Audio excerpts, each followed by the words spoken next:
बहनें ऐसी क्यों होती हैं? मैं अपनी बहन को ज्यादा पसंद नहीं करता था। उसकी शादी हो चुकी थी, लेकिन मैं कभी उसके घर नहीं गया। बस माता पिता ही उससे मिलने जाते थे।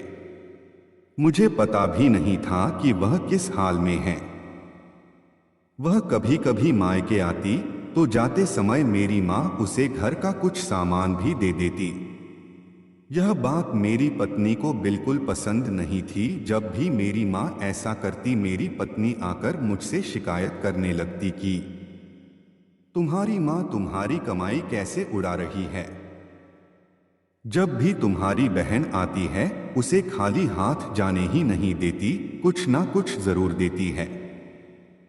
तुम अपनी माँ को बता दो, यह सब नहीं चलेगा। पत्नी की बातें सुन सुनकर मुझे भी गुस्सा आ गया। मैं माँ के पास गया और कहा, माँ यह सब क्या है? जब भी बहन घर आती है, तुम कभी साबुन, कभी चावल का थैला, तो कभी दालें, सब कुछ उसे देती रहती हो। मेरी कमाई तुम ऐसे दूसरों में उड़ाओगी तो तुम्हें भी इस घर से निकाल दूंगा। बहन ने मेरी और माँ की बातें सुन ली। 1 घंटे बाद बहन मेरे कमरे में आई और कहने लगी, भाई जरा रिक्शा ला दोगे, मुझे अपने घर जाना है। बहन की बात सुनकर मैं मन ही मन बहुत खुश हुआ, लेकिन दिखावे के लिए बहन से कहने लगा, थोड़े दिन और रुक जाती। नहीं भैया, बच्चों की स्कूल की छुट्टियां खत्म हो गई है, अब मुझे घर जाना है, कल से इनकी स्कूल शुरू हो जाएगी। फिर वह चली गई। पिताजी के मरने के बाद जब घर का बंटवारा हुआ तो हम दोनों भाइयों ने आपस में ही बंटवारा कर लिया, लेकिन उसमें से भी बहन को कुछ नहीं दिया। वह फिर भी खामोश रही, हमसे कोई शिकायत नहीं की। लेकिन हमारी माँ बहुत रोई और कहने लगी, बहन को भी कुछ दे दो। लेकिन हमने माँ की एक ना सुनी और माँ को डरा धमका कर चुप कर दिया। अब बेचारी विधवा औरत, अगर हम उसे घर से निकालते तो वह कहाँ जाती, इसलिए चुप हो गई। भाई साहब ने अपना हिस्सा बेचकर शहर जाकर नया काम शुरू कर दिया और वहीं रहने लगे।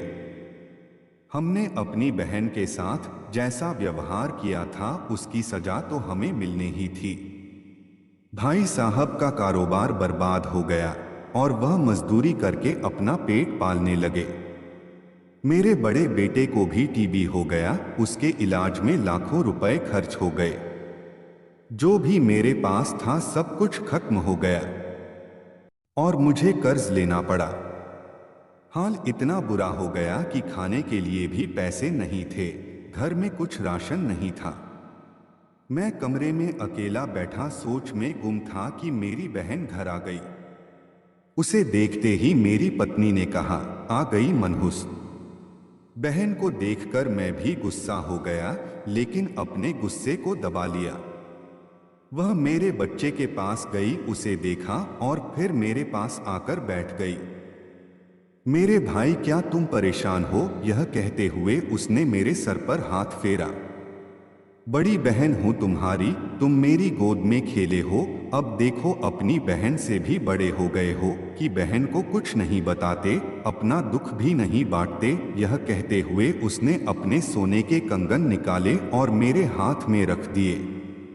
मेरे भाई, परेशान ना हो, यह कंगन बेच दे, अपने घर का राशन भर दो, अपने बच्चे का इलाज भी करा दो और पैसों की जरूरत हो तो बेझिझक कह देना अपनी बहन से, मैं तुझे इस हालत में नहीं देख सकती। और हाँ, जाकर नाई से अपनी दाढ़ी भी बना लेना, देख कितनी बढ़ गई है। मैं आश्चर्यचकित होकर बहन को देखे जा रहा था और वह कहने लगी, भाई इस कंगन के बारे में किसी से ना कहना, तुझे मेरी कसम है। मेरे माथे को चूमा और कहने लगी, चल अब चलती हूँ, तेरे जीजाजी और बच्चे आते ही होंगे फिर आऊंगी। मैं पहली बार उसे घर के बाहर तक छोड़ने आया देखा तो पैरों की चप्पल भी टूटी हुई थी, उसने कपड़े भी तो वही पुराने पहने थे। मैं बस देखता ही रह गया। मैंने तो कभी अपनी बहन की घरेलू हालत जानने की कोशिश नहीं की, लेकिन जब उसने मुझे बुरे हाल में देखा तो दौड़ती हुई आई और अपने सोने के कंगन भी दे दिए। ताकि मैं अपने बच्चे का इलाज करा सकूं और अपने घर का हाल सुधार सकूं। मैं सोचने लगा और मेरी आंखों से आंसू निकलने लगे कि हम भाई भी कितने मतलबी होते हैं, अपनी बहनों को पल भर में ही बेगाना कर देते हैं। और बहनें अपने भाइयों का जरा सा दुख भी बर्दाश्त नहीं कर पाती। मैं उसके कंगन अपने हाथों में पकड़कर जोर जोर से रोने लगा। दोस्तों, आपकी बहन अपने ससुराल में न जाने कितने दुख सह रही होगी। कुछ समय उसके पास बैठकर उसका हालचाल जानने की कोशिश जरूर करें। मालिक सभी बहनों की झोली खुशियों से भर दे।